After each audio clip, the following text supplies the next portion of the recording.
Hello everyone and welcome back to the Great Book of Grudges. My name is Nathan and it seems that yesterday there was a leak. So generally a voice actor will update their IMDb page or their agent will after a product is announced or released, but it generally happens with Total War Warhammer that sometimes they'll update it earlier. So in this case, Nicolas Kingo, I've probably butchered his name, has had his IMDb page updated with the title of Blood Speaker. There is no character known as a Blood Speaker, but there is something in the lore which suggests that this might be the new generic lord for Khorne in this next coming DLC.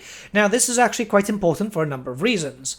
First up, the mention of a Blood Speaker is very minimal. Blood Speakers are found in the lands of the Scaramore where they act as kind of like shamans. The idea here is that they're supposed to rile up the Skull Reapers and the Wrathmongers, so it's very likely that this will be an updated version of either the Wrathmonger or Skull Reaper, and it pretty much just confirms them as units. Though, mind you, that was kind of expected when Skull Bloodwrath was confirmed as a legendary hero. Now there is little to no lore on what a Blood Speaker actually does. Again, it's like end time stuff. They were known to rile up these guys, and that's pretty much it.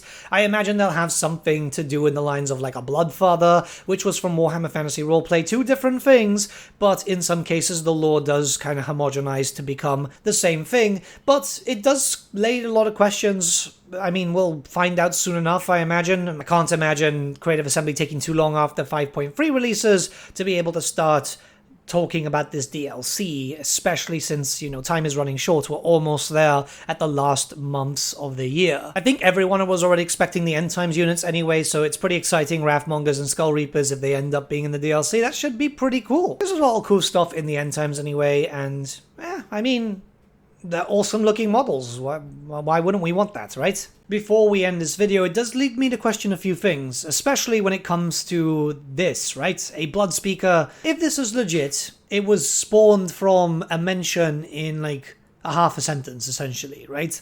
And that's an IP thing. Obviously, it's end time stuff, so it's kind of cool, but why was this approved? Why was this created out of thin air when we do have Bloodfathers, say for example, when that was in Warhammer Fantasy Roleplay and has been recently getting mentions to in Warhammer Fantasy Roleplay, that has to be approved by Games Workshop, the same thing as a new unit and stuff in Total War. But there's no artwork or nothing really substantial for a Bloodseeker. My question comes as to why Games Workshop picks and chooses here.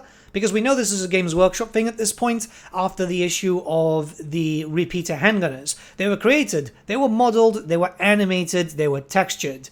We saw them in the game files, and then they got removed, which is really, really odd. My question here is, why is this Blood Speaker becoming a thing but the repeaters weren't, when there's actually artwork of handgunners with repeater handguns? So, I mean, that exists. You can actually take it for your unit champion as a upgrade too, and the reason why a lot of people are going, it's like, oh yeah, you know, it wasn't a model, that's fine, but not so much when this happens. Don't get me wrong, whatever a Blood Speaker ends up being, I'm quite excited for, but, you know, maybe Games Workshop should realize that they could be a little bit looser with the IP a bit, because there are a lot of possible units that have descriptions or maybe some very minor artwork. I know a lot of people want rune golems and stuff like that.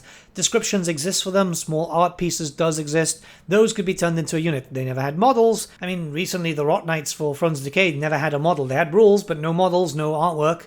This is the thing that I'm saying. It's just very, very odd. So I wanted to talk about that here, and I'd love your input regarding this, either with a leak or just this IP issue, because it is really confusing, and believe me, I ask questions, and they generally don't get answered. I know the other creators do the same. But yeah, let me know what you guys think in the comments below. Let's start a bit of discussion. There's a lot more to come. I've got a few videos that I want to get out this week. It's just I've been getting them sorted. It's nice finally getting the writer's block getting a little loose. But yeah, see you guys.